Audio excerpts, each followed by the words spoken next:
नमस्कार साथियों, BA second year logic की क्लास में आपका पुनः हार्दिक स्वागत है। हमने लॉजिक के पिछले क्लास में ये जाना था कि निगमन तर्क और आगमन तर्क में क्या अंतर होता है। हमने ये जाना था कि निगमन तर्क जो है वो तर्क होते हैं जो सामान्य से विशेष की ओर चलते हैं, जिसमें प्रथम आधार वाक्य जो होते हैं 1 या 2, 3, 4 जितने भी वो सामान्य होते हैं और उससे हम विशेष निष्कर्ष की प्राप्ति करते हैं। आगमन वाक्य वो वाक्य होते हैं जिनमें हम विशेषों से चलते हैं और सामान्य की ओर समाप्त होते हैं। विशेष आधार वाक्यों से सामान्य की ओर हम यात्रा करते हैं। निगमन तर्क जो होंगे वो बुद्धि पर आधारित होंगे, आगमन तर्क जो होंगे वो हमारे इंद्रिय अनुभव पर आधारित होंगे। निगमन तर्क जो है वो उसमें वैधता और अवैधता की बात करते हैं अपने कि ये वाक्य ये युक्ति वैध होगी या ये युक्ति अवैध होगी, जबकि आगमन युक्तियों का मूल्यांकन अपने सत्यता असत्यता या वैधता अवैधता के रूप में न करके कम सबल या अधिक सबल या कम संभाव्य या अधिक संभाव्य के रूप में करते हैं। 3 अंतर हमने जाने थे। मोस्टली जो अंतर है इनका, जिस पर पूरा तर्कशास्त्र आधारित है, वो ये कि निगमन तर्क और आगमन तर्क में जो मुख्यतः भेद है वो ये है कि निगमन तर्क जो होता है या निगमन युक्तियां जो होती है वो आकारिक होती है, वो फॉर्मल होती है, वो औपचारिक या आकारिक होती है, जबकि आगमन तर्क जो है वो मटेरियल या वास्तविक होते हैं। इनका यथार्थ के साथ संबंध होता है। निगमन तर्क या निगमन युक्तियां जो होगा उनका वास्तविकता के साथ कोई संबंध हो या न हो, उनका संबंध केवल आकार से होगा।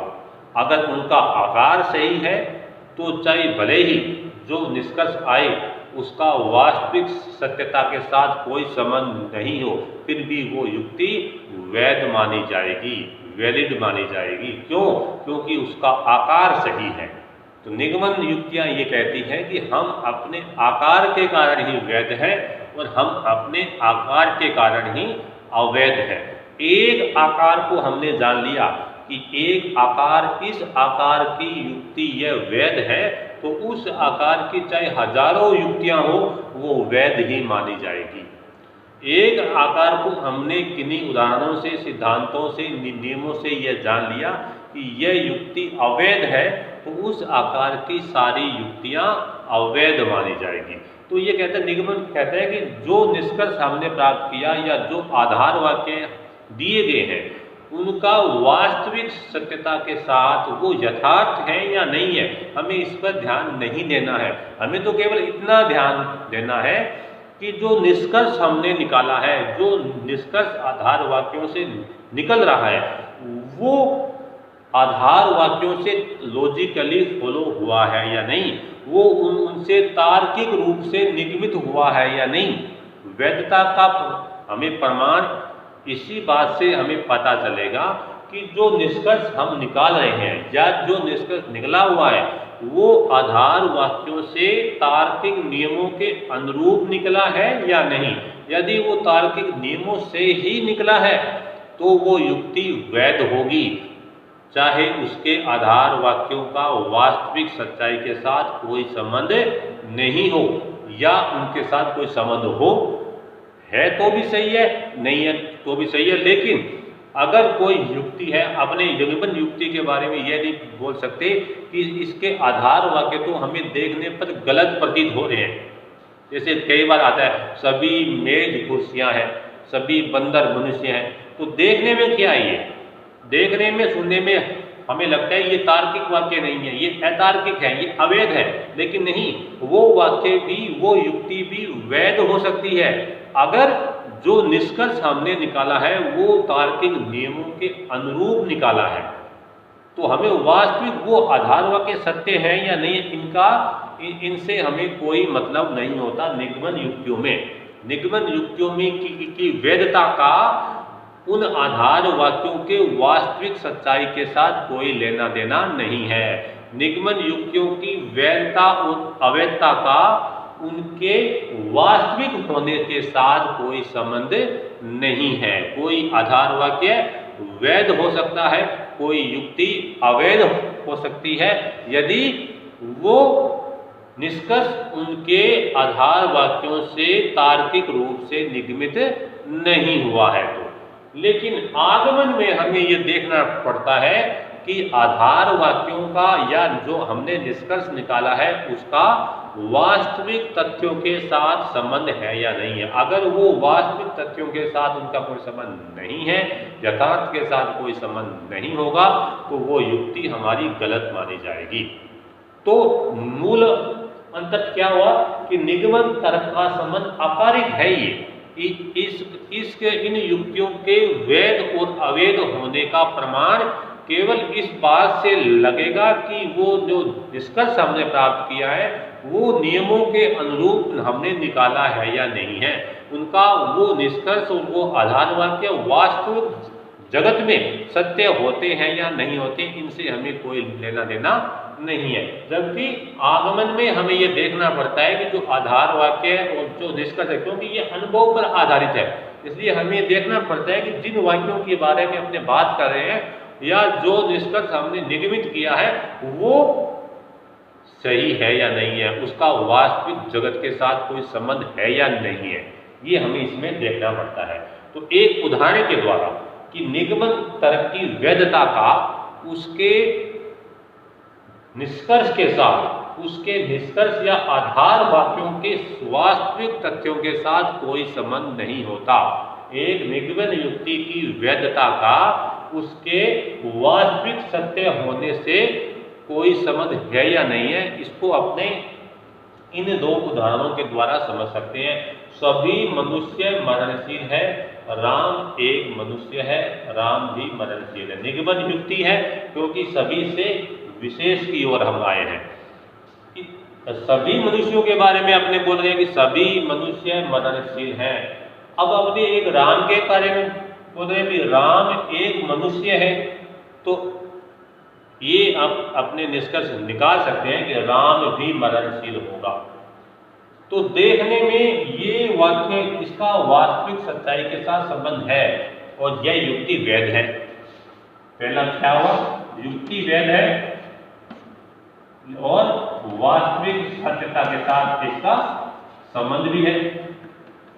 अब देखो, अब दूसरा देखो, सभी मनुष्य कुर्सियां हैं, सुकरात एक मनुष्य है इसलिए सुकरात एक कुर्सी है।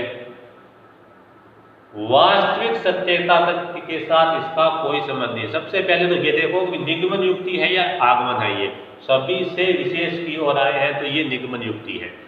अब देखो वास्तविक सत्यता के साथ इनका संबंध है या नहीं है। सभी मनुष्य कुर्सी है, सुकरात एक मनुष्य है इसलिए सुकरात एक कुर्सी है। वास्तविक सत्य के साथ इसका कोई संबंध नहीं है। सभी मनुष्य कुर्सियां थोड़ी है, सुकरात कुर्सी नहीं है, सुकरात तो एक मनुष्य है। तो वास्तविक सच्चाई के साथ इनका कोई संबंध नहीं है। फिर भी यह युक्ति वैध मानी जाएगी, फिर भी यह युक्ति वैध मानी जाएगी। क्यों? क्योंकि इसका जो निष्कर्ष ये निकला है ये इन आधार वाक्यों से लॉजिकली नियमों के अनुरूप निकला है। इन आधार वाक्यों से यह जो निष्कर्ष की हमने प्राप्ति की है ये तर्कतः आपादित हुआ है। इससे वास्तव में इन दोनों आधार वाक्यों से निष्कर्ष यही प्राप्त होगा। अब ये निष्कर्ष जो हमने प्राप्त किया ये वास्तविक जगत में ये सत्य पाया जाएगा या नहीं, इस पर हमें विचार नहीं करना है। हमें तो यह देखना है क्योंकि निगमन युक्ति है तो हमें तो केवल इतना देखना है कि यह वैध है या नहीं है। तो यह निष्कर्ष जो है सभी मनुष्य कुर्सियां हैं, सुकरात एक मनुष्य है। मनुष्य इसमें हो गया मध्यम पद। तो मध्यम पद जो होता है वो कभी भी निष्कर्ष में नहीं आता। मध्यम पद कभी भी निष्कर्ष में हम नहीं देखते। तो पीछे पद कौन सा बच गया? सुकरात एक कुर्सी है। इसका मतलब ये निष्कर्ष जो है ये इनसे तार्किक रूप से आपादित हुआ है, इसलिए यह युक्ति तो वैध है। लेकिन इन आधार वाक्यों का, इस निष्कर्ष का वास्तविक सच्चाई के साथ कोई संबंध नहीं है, वास्तविक नहीं है, यथार्थ नहीं है। इसका अर्थ क्या हुआ कि कोई निगमन एक युक्ति है, ये भी वैध है, ये भी वैध है, लेकिन इसके आधार वाक्य और निष्कर्ष का वास्तविक सच्चाई के साथ संबंध है, जबकि इन दोनों का वास्तविक सच्चाई के साथ कोई संबंध नहीं है, फिर भी यह युक्ति वैध है। क्यों?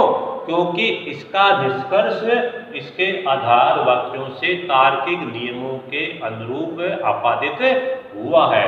तो हमें आगमन में, निगमन में यही बात नोट करनी है, हमें इस चीज पर गौर नहीं करना है कि सभी मनुष्य बंदर हैं, राम एक मनुष्य है इसलिए राम भी बंदर है। तो वास्तव में देखने पर पता चलता है कि यह वाक्य गलत है, लेकिन हमें वास्तव में वो वाक्य कैसे हैं, वास्तविक जगत के साथ उनका संबंध क्या है, वो सत्य है या नहीं, हमें इन पर ध्यान नहीं देना है। वैधता का निर्धारण करते समय कोई तर्क वाक्य सत्य है, कोई निष्कर्ष सत्य है, इस पर हमें ध्यान नहीं देना है। हमें केवल इतना ध्यान देना है कि वो निष्कर्ष जो है वो लॉजिकली नियमों के अनुरूप निकला है या नहीं। यदि निकला है तो वो युक्ति वैध होगी, यदि नहीं निकला है तो वो युक्तियां अवैध होगी। अगर एक युक्ति, ये युक्ति हमने जान लिया कि ये युक्ति वैध है, तो इस आकार की सारी युक्तियां वैध होगी। ये हमने जान लिया कि ये युक्ति अवैध है, तो इस आकार की सारी युक्तियां अवैध होगी। धन्यवाद।